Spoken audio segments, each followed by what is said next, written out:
everyone, you may or may not remember me. I am Sam and I am back. That's right. After a month-long hiatus, I am finally back to filming, which feels a little bit odd, getting back into the filming groove again because it's been so long, but I'm back. I'm here again to start making videos. It was nice taking a break, but I kind of missed it, but I was also a little bit apprehensive about getting back into it. I worry too much about my videos and things, but I'm just gonna get into it, start recording again, and I figured I would kick off my return with a book haul. So today I am here to show you guys all of the books and things that I acquired over the past couple of months, which actually was quite a few books I have acquired, and I'm apparently back to not being able to talk again, so fun times. So I figured that I would kick this book off with a couple of BooklyBoxes because from the time that I started taking my break till now, I actually got two of the BooklyBoxes, so I got the one for May and the one for June, and I will share with you guys the books that were in those boxes and the goodies, and oh my goodness, we have puppies today. Hi. How can I help ya? Ready for some books? Ready to haul some books? Bailey's ready to haul some books, aren't you, Bailey? Okay. So the BooklyBox that I'm going to start off with was in fact May. So I've actually already opened it, of course, because I can't wait for these things. So inside, of course, is the BooklyBox bag. And I always get the fantasy subscription box, and BooklyBox is always kind enough to send these to me in exchange for my reviews. That's very nice of them. So the book for this month was The Guns Above by Robin Dennis, and this is actually a steampunk novel. This book follows Josset, who is actually the first female airship captain as she's trying to navigate her first war and trying to control her crew and gain their respect. So it seems like it'd be a fun book. I don't actually read that much steampunk, so it'd be kind of nice to delve into a subgenre that I don't read that much. Now, as for the little goodies that are in the box that they always put in the box for you, I of course have the bookmark, which this month says, "I can imagine no greater bliss than to lie about reading novels all day." That is very true. The tea for this month is organic bramble wine and chai pumpkin spice. You can never have too much tea, especially for reading. And then this month, the little charmed goodie thing they have here is this little, I'm not actually quite sure what this is. I think it's a keychain, but I think, no, there's no using this as a bookmark. It's definitely a keychain. It has an arrow and a little leather thing and a bow, so it's kind of steampunk-esque and kind of goes with the theme of the novel.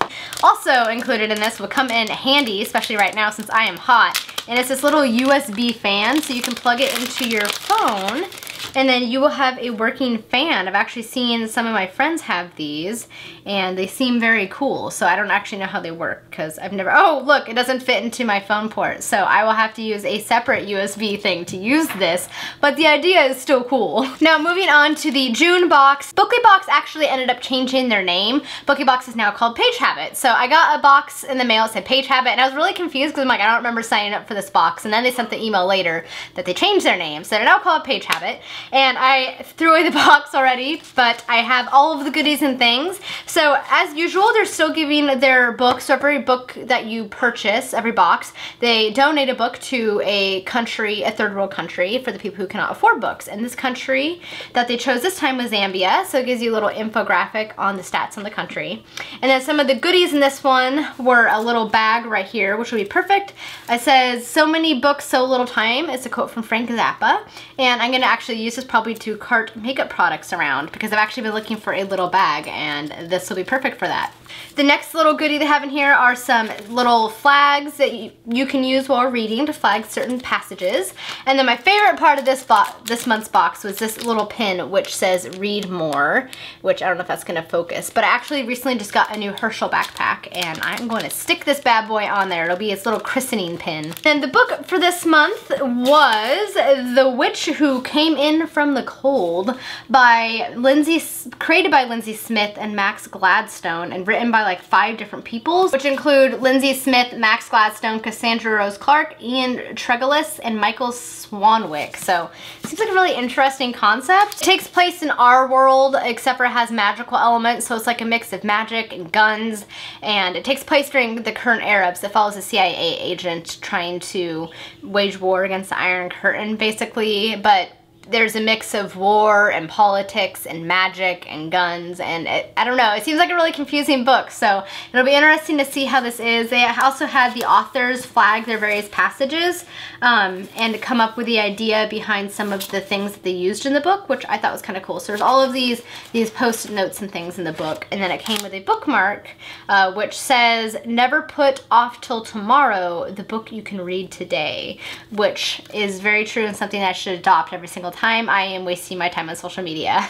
And then it also has a little letter from the authors, and it says that the premise of this book was to blend together two of their favorite types of stories, and that is Cold War spy drama and intrigue with magic, mystery, and I don't know what that word says because it's written in cursive. I can't read it, guys. So the first book that I acquired since my break was A Hard-Boiled Wonderland and the End of the World by Haruki Murakami. This was my book club pick for my work book club. That was a mouthful. This was the one that everybody voted for, and I've actually already read it, and I enjoyed it a lot more than I thought it would. It's definitely a very odd book. I mean, it's definitely bizarre. It's like a weird mix of The Matrix and... No, it's just kind of like The Matrix, really. So it follows this guy who basically works for an organization that's kind of government related but also private, and basically they work to secure data, like computer data, and scramble it and make it so other people can't steal it. That's kind of an overview.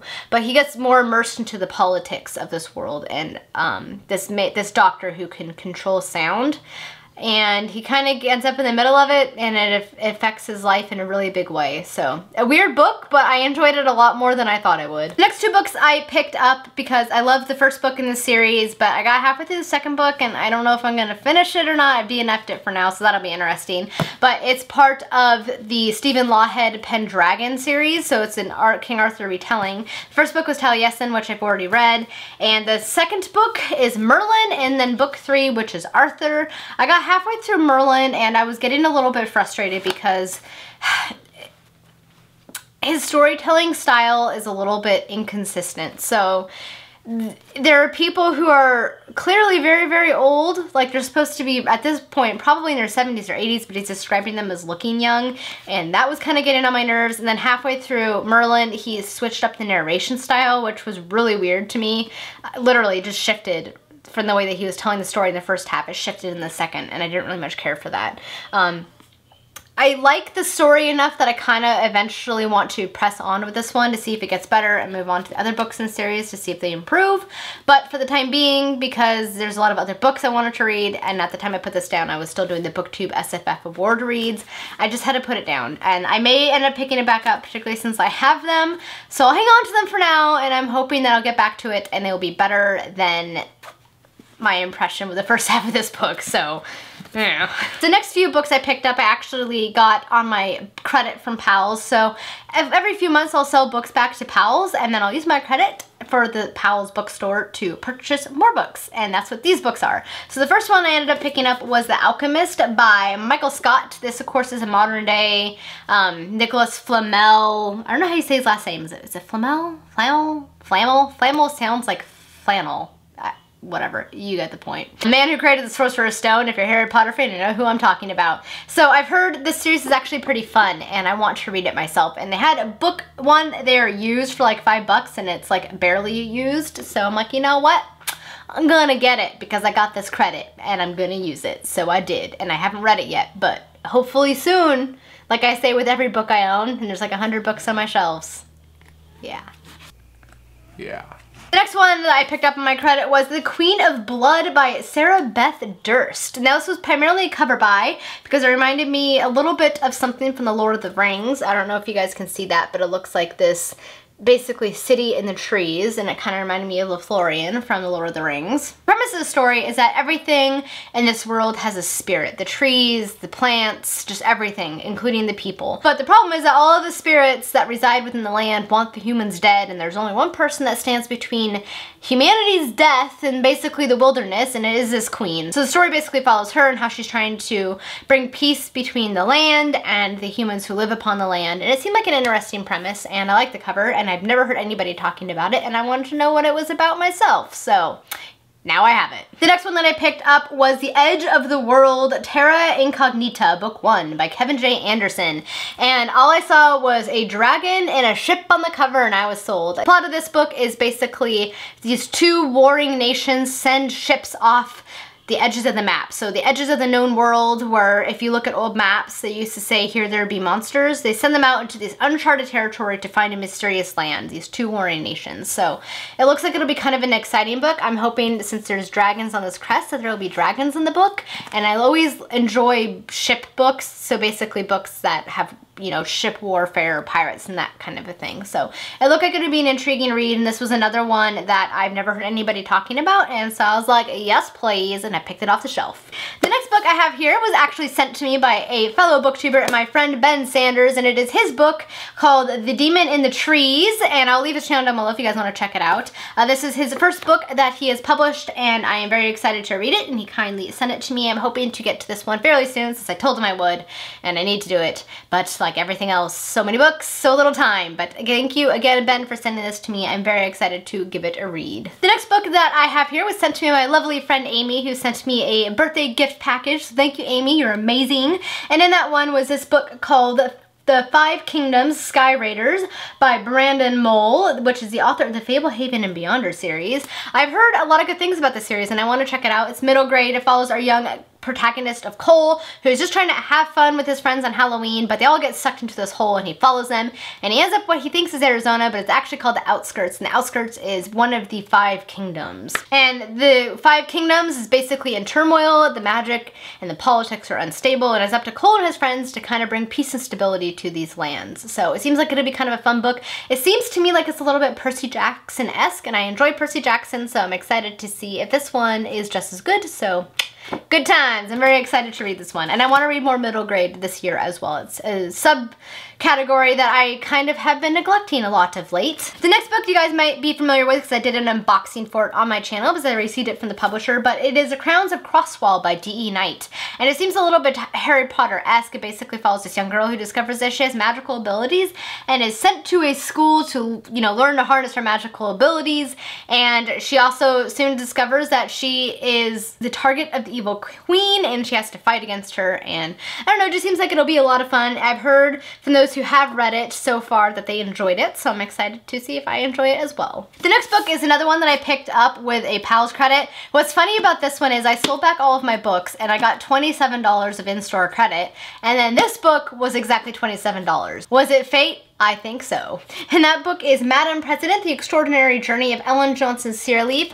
This is actually a biography, and it was the June book for my book club at work, and I am halfway through it and I'm really, really enjoying it. Ellen Sirleaf was the leader of the women's movement in Liberia. She's currently their president as well, their first female president.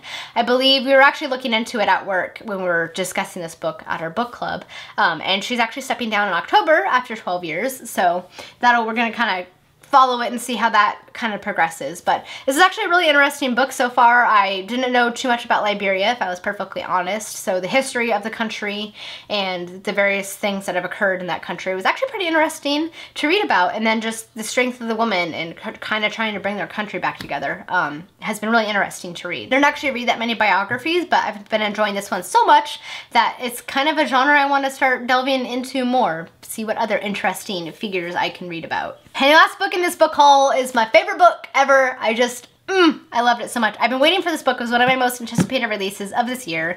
The author very kindly sent it to me, so big thank you to Sebastian de Castell, because it is Tyrant's Throne, the final book in the Great Coat series. I actually only have 20 pages left. I was trying to savor the ending because I didn't want it to end at all, and I've enjoyed it so much. Also, it matches my hair, which just made me laugh when I got this book. But it's really, really good. I'm really enjoying it. It's not my favorite book of the 4 out of the quartet, but I've enjoyed it so much, and the end has been very fitting for the series. And I'm holding out hope, because at the very end he said Falcio, Brasti, and Kest may return one day, so I'm hoping that he will in fact write more. Also, he very kindly mentioned me in his acknowledgements in the back, so that was really surprising and exciting as well, so thank you, Sebastian. Yes, I love it so much and I don't want it to end. I love these guys so much. The Great Coats are amazing. Alright guys, that is it for my large June and May book haul. I hope you guys enjoyed seeing some of the books that I acquired over the past couple of months. If you've read any of them, I would love to hear what you think of them, or anything else you want to throw down in the comments, feel free to do so. I hope you guys enjoyed today's video. Thank you so much for watching. If you enjoyed it, please be sure to give it a thumbs up and subscribe with the button down below and all that good stuff. Thank you guys so much. I hope you guys all have a wonderful day. Until next time, happy reading. Bye!